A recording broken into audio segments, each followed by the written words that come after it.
queridos usuarios, hoy vamos a ver la segunda parte de la ASPA keynesiana, donde vamos a analizar el efecto multiplicador. ¿Y qué es el efecto multiplicador? Básicamente es aquel efecto donde, por ejemplo, cuando nosotros aumentamos nuestro gasto planeado, no siempre el producto aumenta en la misma cantidad que nosotros aumentamos el gasto, sino que el producto aumenta mucho más. Para poder descubrirlo, vamos a hacer el siguiente ejercicio. En pantalla aparece una noticia donde el gobierno compromete al año 2018 aumentar en 3,9% el gasto, en este caso en el gasto de gobierno, ya sea por ejemplo en mayores sueldos, en mayores contrataciones, mayores horas públicas, etcétera, o mayor, en este caso, eh, contratación de bienes y servicios. ¿Ya? Por tanto, ¿qué implica todo esto? Cuando tenemos un aumento del gasto, nosotros siempre partimos de ese punto que está acá, donde el gasto planeado, ¿ya? En este caso, es siempre mayor a cero. ¿Qué significa? No importando el nivel de ingreso que yo tengo, ¿ya?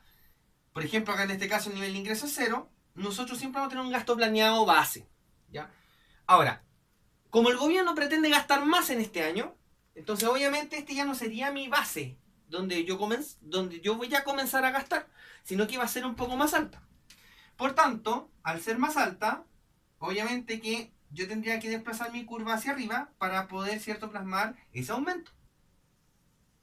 Y así se da la nueva curva de gasto planeado. Prima. Y como podrán ver, ese desplazamiento me va a generar otro nivel de ingreso. Ya no sería I1, que es donde se intercepta en ese punto, sino que sería en este otro punto que está aquí. ¿Ya? Por tanto, ¿cuál es la gracia, entonces, en este caso, de hacer este análisis? Obviamente, vamos a ver que de este punto A que tenemos aquí, vamos a pasar a un punto B. Ahora, la pregunta es, ¿cómo lo hace en este caso la economía para llegar a ese punto E? Supongamos, por ejemplo, que en este caso ese aumento de 3,9% sean 100 unidades monetarias. ¿Cuál es el efecto multiplicador? Nosotros sabemos que dentro de la función de la producción tenemos el consumo más la inversión más un componente G, que es el consumo de gobierno. Ahora, de estos tres, solamente un factor tenemos que depende del ingreso, que es el consumo. Y como si se pueden acordar, el consumo es un consumo base o autónomo más una propensión marginal al consumo que depende de un ingreso disponible. Por tanto, ¿qué es lo importante acá? Lo importante es este factor que está aquí. La propensión marginal al consumo. ¿Por qué? Porque si yo, por ejemplo, aumento en 100 unidades monetarias mi ingreso o mi producción, ¿qué es lo que estoy haciendo? Estoy aumentando esto de acá. Al aumentar esto acá, como se pueden dar cuenta, al sacarle los impuestos y sumarle las transferencias, se transforma en mi ingreso disponible.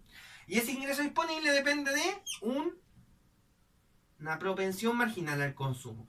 Si yo aumento el ingreso, voy a aumentar mi ingreso disponible y eso va a hacer que aumente mi consumo. Por tanto, si yo aumento en 100 unidades monetarias, en este caso, mi gasto, eso hace que en otras palabras también aumente mi consumo y por tanto ya no va a aumentar en 100 unidades monetarias mi producto final, sino que va a aumentar en más de 100.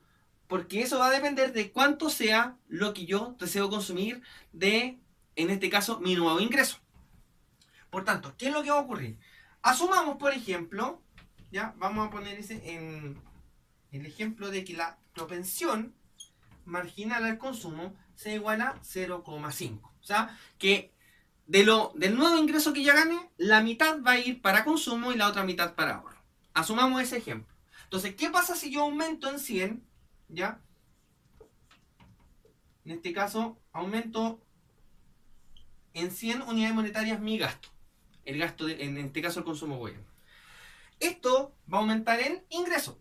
Y por tanto, va a aumentar en la medida de cuánto mayor sea mi propensión marginal al consumo.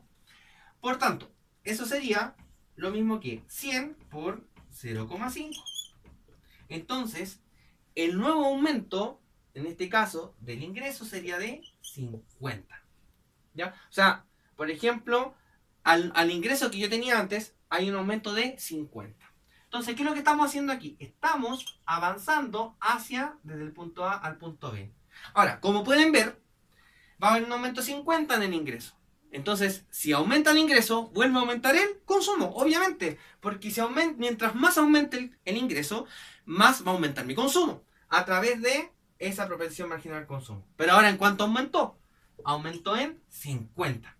Por tanto, si nosotros volvemos a hacer la operación, 50 por la propensión marginal al consumo me va a dar un aumento de 25. O sea, ¿qué significa? Yo aumenté una vez el ingreso, volvió a aumentar otra vez por la propensión marginal al consumo, porque el consumo depende del ingreso.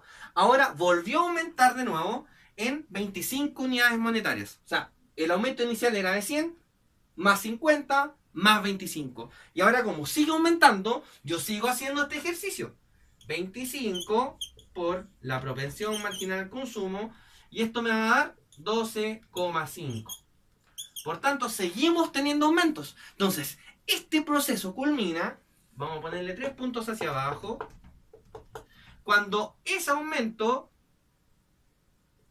sea igual a 0. Cuando llega a 0, ya el efecto del primer aumento en el gasto ya no tiene efecto, porque ya se consumió o ya se expandió todo lo que se podía expandir.